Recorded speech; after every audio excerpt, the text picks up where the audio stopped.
Mga Gawa Kapitulo 26. Nagtanggol si Pablo sa harapan ni Agrippa. Sinabi ni Agrippa kay Pablo, "Maaari ka nang magsalita, ano ang masasabi mo tungkol sa iyong sarili?" Nagbigay galang si Pablo at nagsalita bilang pagtatanggol sa sarili. "Haring Agrippa, itinuturing ko pong isang malaking kapalaran na marinig ninyo ang pagtatanggol ko sa aking sarili laban sa mga paratang ng mga Hudyo sapagkat lubos ninyong nababatid ang mga kaugalian at pagtatalo ng mga Hudyo. Kaya't hinihiling ko pong pagtiyagaan ninyo akong pakinggan. Alam ng lahat ng Hudyo kung paano ako namuhay mula pa sa aking kamusmusan sa aking sariling bayan at sa Jerusalem. Matagal na nilang alam, at sila na ang makakapagpatoto kung kanilang gugustuhin, na ako'y namuhay bilang kaanib ng pinakamahigpit na sekta ng aming relihiyon, ang sekta ng mga Pariso. At ngayon nililates ako dahil sa aking pag-asa sa pangako ng Diyos sa aming mga ninuno.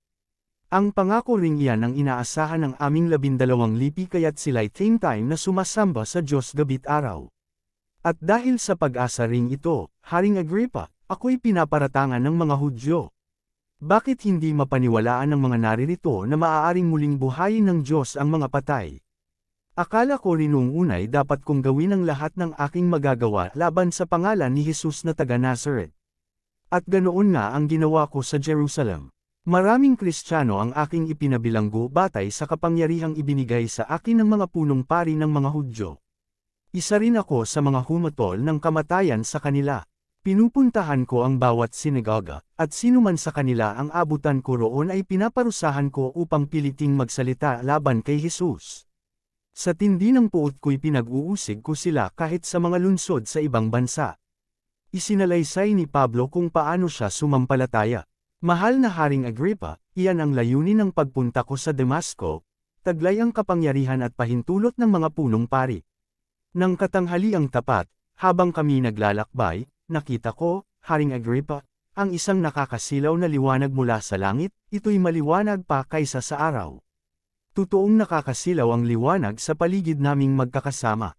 Kaming lahat ay natamba sa lupa, at narinig ko ang isang tinig na nagsabi sa akin sa wikang Hebreo, Saulo, bakit mo ako pinag-uusig? Ikaw na rin ang masasaktan sa ginagawa mong iyan. Para kang sumisipa sa talim."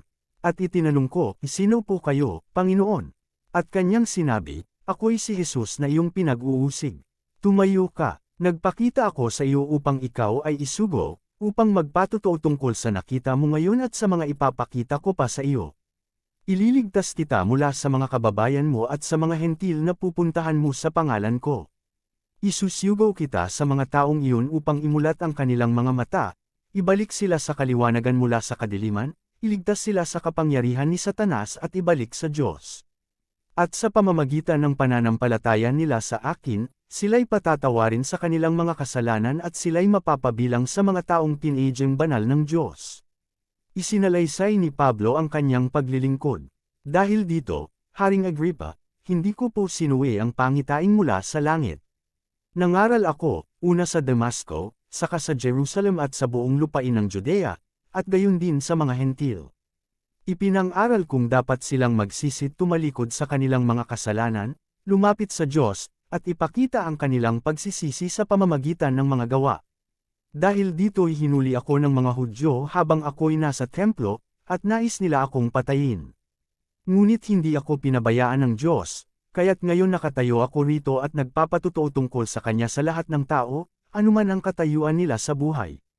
Wala akong itinuturo kundi ang mga sinabi ng mga propeta at ni Moises, na ang Kristo ay kailangang magdusa, at siya ang unang mabubuhay na muli upang magdulot ng liwanag sa mga Hudyo at sa mga hentil."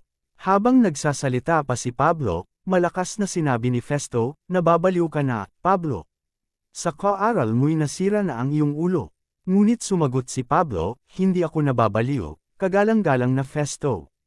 Malinaw ang isip ko at ang sinasabi ko'y pawang katotohanan." Naririto ang Haring Agrippa. Malakas ang loob kong magsalita sa harap niya sapagkat alam niya ang lahat ng ito. Tiyak na walang nalilingid sa kanya sapagkat hindi sa isang sulok lamang nangyari ito. "Haring Agrippa, naniniwala ba kayo sa mga propeta?" "Alam kong naniniwala kayo," sinabi ni Agrippa kay Pablo, "sa loob ng ganito kaikling panahon ay ibig mo yata na maging Kristiyano ako." Sumagot si Pablo, maging sa maikli o sa mahabang panahon, loobin nawa ng Diyos na hindi lamang kayo, kundi ang lahat ng nakakarinig sa akin ngayon ay maging kagaya ko, maliban sa mga tanikalang ito. Tumayo ang hari, ang gobernador, si Bernice, at lahat ng kasama nila. Lumabas sila at nag-usap-usap, ang taong ito'y walang ginawang anumang dapat hatulan ng kamatayan o pagkabilanggo. At sinabi pa ni Agrippa kay Festo, kung hindi lamang niya hiniling na idulog ang kanyang kaso sa emperador.